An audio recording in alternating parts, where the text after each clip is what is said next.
അപ്പൊ അളിയൻ കാര്യമൊന്നും അറിഞ്ഞില്ലേ? ഇല്ല. എന്നാൽ ഇനി ഞാനത് പറയാം, ആരും ഞെട്ടരുത്. ഒരു 4-5 മാസം നിങ്ങളുടെ തീട്ടും മൂത്രമൊക്കെ കോരിയിട്ടില്ലേ? അങ്ങനെ തന്നെയാ പറയണേ. എത്ര കാലം ഉറങ്ങാണ്ടിരുന്നുണ്ട് നിങ്ങക്ക് വേണ്ടിട്ട്? ഇതൊക്കെ പറയാൻ നാവ് പോകുന്നുണ്ടല്ലോ.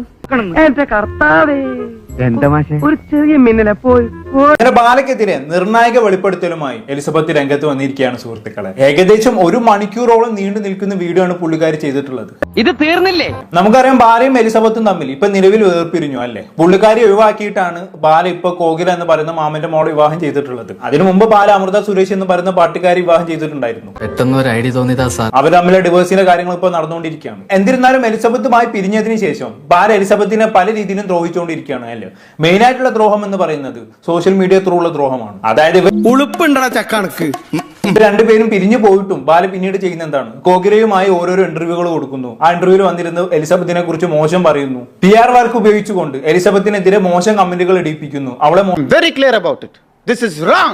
പറഞ്ഞു പരത്താൻ ശ്രമിക്കുന്നത്. എലിസബത്തിന് മറ്റൊരു കാമുകനുണ്ട്, അവരുമായിട്ടുള്ള ഫോട്ടോസ് ഒക്കെ എലിസബത്ത് സോഷ്യൽ മീഡിയയിൽ പങ്കുവെച്ചിട്ടുണ്ടെന്നൊക്കെയാണ് അല്ലേ. പക്ഷെ എലിസബത്തിനെ കൊണ്ട് എവിടെ അങ്ങനെ ഒരു ഫോട്ടോ കാണാൻ പറ്റത്തില്ല. ചുമ്മാ അങ്ങോട്ട് പറഞ്ഞുണ്ടാക്കന്നെ. ഇതിനെല്ലാം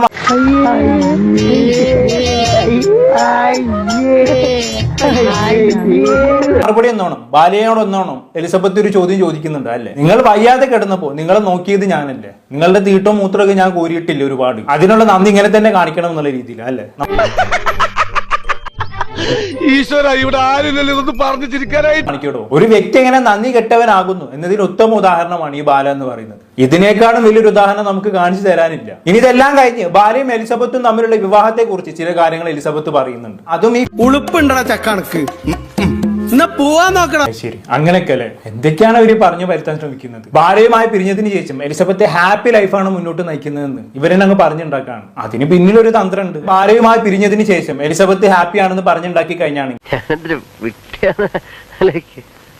ഇത് കേൾക്കുന്നവരെന്തായിരിക്കും വിചാരിക്കുക, എലിസബത്ത് ആയിട്ട് ബാല ഒഴിവാക്കിയതാണ് എന്നുള്ളതാണ് അല്ലെ. അങ്ങനെ ഒരു ചിന്ത കേൾക്കുന്നവരിൽ വരുത്തി തീർക്കാൻ വേണ്ടിയിട്ടാണ് ഇവരിങ്ങനെ പറഞ്ഞുണ്ടാക്കുന്നത്. ബാലയായിട്ട് പിരിഞ്ഞു, എലിസബത്ത് ഹാപ്പിയാണ്, പുതിയ കാമുകനായിട്ട് അടിച്ചു പൊളിച്ച് നടക്കുകയാണെന്ന്.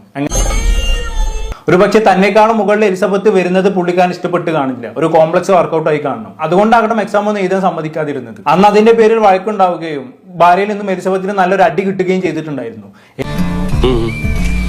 എന്നിട്ട് പോലും പ്രശ്നങ്ങളൊന്നും ഉണ്ടാകണ്ട, ഉത്തമ ഭാര്യയായിട്ട് ഇരിക്കാം എന്ന് പറഞ്ഞ് മിണ്ടാതിരുന്ന എലിസബത്തിന്റെ മനസ്സുണ്ടല്ലോ, പുള്ളിക്കാരിക്ക് അതല്ലാണ്ട് വേറെ ഓപ്ഷൻ ഇല്ല. കാരണം വീട്ടുകാരെ ധിക്കരിച്ച് പുള്ളിക്കാരന്റെ കൂടെ പോയതല്ലേ. ഇത്രയൊക്കെ അനുഭവിച്ചിട്ടും സഹിച്ചിട്ടും ഭാര്യയുടെ ആളുകൾ ഇപ്പൊ പറഞ്ഞു വരുത്തുന്ന എന്താണ്, അങ്ങനെ പറയരുത്. അവളുടെ ജീവിതം നഷ്ടപ്പെട്ടാലും അവളോട് സഹതാപം തോന്നേണ്ട ആവശ്യമില്ല എന്നാണ് അല്ലെ. എന്തായാലും കൊള്ളാം ബാലിന്റെ PR വർക്ക്. അപ്പൊ ഇങ്ങനെയൊക്കെയാണ് കാര്യങ്ങൾ ഒരു കിടപ്പ് വശം എന്ന് പറയുന്നത്. ഇനിയും